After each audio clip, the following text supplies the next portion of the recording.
I want you guys to think about something. Worship is not music. Worship is not songs. Those are expressions of worship. Worship cannot be confined to a box. Worship is simply our connection to Him. That's it. This one thing. The songs, the dance, the painting, the singing, all of that are expressions of worship. They're expressions that flow out of that place. But worship, simply put, keeping it out of the box, is just this connection that we have to God. So, this is kind of what I want to see happen in the church corporately, in worshipers. I'm talking about everyone. I'm not talking about people playing instrument and sing. I am talking about everybody, the church, the worshipers. This is, in this reformation that we are in, this progressing revival that we don't want to end. We don't want this to be something that ages from now, they're going back then in that revival. But it's this thing that is constantly growing. Worship has a place in that. And worship has to grow. It has to change. It has to move forward and progress. This is what happens to us. We go through our week and we have life. We have jobs, we have kids, we have families, we have friends, we have our bad days, our good days, we have school, we have lots of things going on. And then we come to church on Sunday and we say, okay, pastor, okay, worship team, get me connected again. And the worship team sings their 2 or 3 fast praise songs, then they sing their kind of 2 or 3 kind of in-between songs, and then they do like the more intimate songs, and we got to start off with this way, and we got to do it this way, because we got to get everyone in, and we got to get people reconnected. You guys know what I'm talking about? Okay? Now, I'm not saying that this is a bad thing. This is just where we're at right now as a church, but I am saying we can't stay here. We can't stay in this place. Imagine what would worship be like if everyone corporately came in already connected, ready to go, saying, I don't need a song to get me connected again. I don't need anyone to do anything to conjure something up inside of me, because I fought all week long for this connection, because it is the most important thing in my life. How amazing would worship be? How much deeper could we go? What would it be like? How much of God's presence, even more, could we consume in these times of corporate gathering? It blows my mind to think about how that could be. I have a well inside of me. We all do. We all have this well inside of us. It is our job and our responsibility to keep it full. Full does not equal to the rim. Full equals overflowing. There's a constant pouring in and a constant pouring out. And whatever I got to do to keep that well filled, that's what I'm going to do. Because we all feel that. Like, say you go to a conference and you get revved up, you get refreshed, you get renewed, you get something restored in you. Something gets jolted awake, and you come home and you're like, all right, things are going to change, family. We're going to do this and this and this.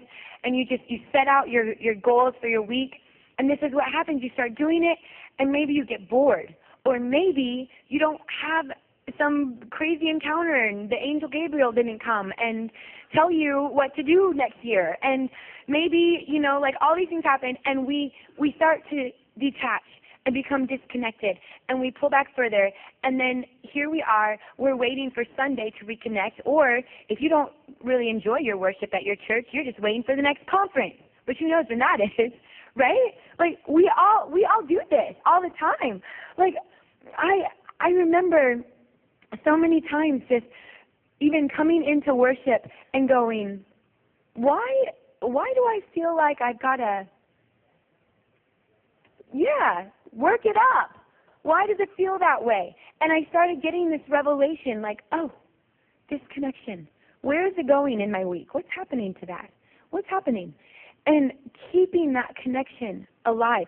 This is what it looks like. At any moment, I can go to the grocery store and I can be standing in line and I can stop, boom, what I'm doing right there, and I can worship Jesus with all that is within me, with all the passion inside of me, right then and there, because this connection is alive. It is alive. It is connected. And I don't have to go and try and get any songs or whatever. I don't go, oh, excuse me, is there anyone here in the grocery store that can play a song for me right now? I just feel a need to worship, and I need you to kind of work something up in me. Like, no way. Like, I want this connection alive. I want to see a church where people come and they are like, I am connected. I'm ready to go. And I don't need songs or this or that. And I'm not trying to say songs are bad. I'm not trying to say we don't sing songs. I'm just trying to say, what would it be like if we come already connected? That at the very start, bam, we're there. We're in His presence because we know how to get there. We know how to be in His presence. We're familiar with this connection, staying there, staying connected. This is the key. Having an unoffended heart. That is the key right there, because this is what we do. I will tell you right now, there's probably not a day that doesn't go by in my life that this ugly thing dares to pop its head up against me, and I have to chop that head off again and keep that thing down. This thing that says, but why did that stuff happen? God, where were you? You're God, and you're so big. And these things that happened to me, these traumatic things, these hurtful things, where were you? Why couldn't you stop those things from happening? You, God, in all your power, the creator of all the universe, who holds the earth in His hand, why did those things happen?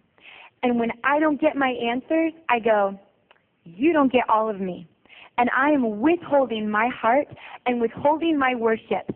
And I might worship you like this much, but you're not really going to get a passionate, alive, laying it all out, all my worship, because I want answers.